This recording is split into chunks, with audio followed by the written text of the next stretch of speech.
all, in the previous video we have seen how to create a device in ThingsBoard, right? So we have created a device with name, temperature sensor. So now we will see more details about the device in ThingsBoard. Like for example, we said a device is what receives the data from a IoT device using MQTT protocol, right?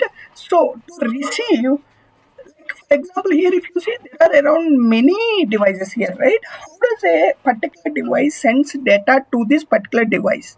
It is using something called access token. Like if you see here, there is something called manage credentials for this device. When you click on it, you will get the device credentials, which is called basically access token.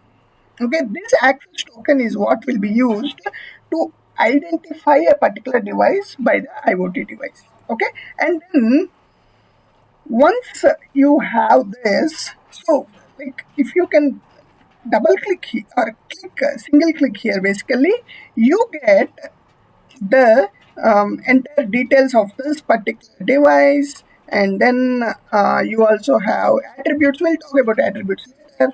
And then you have something called latest telemetry. So if you are sending data to this device, this is where data comes, and you can see the data coming here. Okay, and then you can also set some alarms, events, any relations. So all these can be done. So the first primary importance for us is to send the device to the ThingsBoard from the IoT device and see the data here. So let us see about that in the next videos.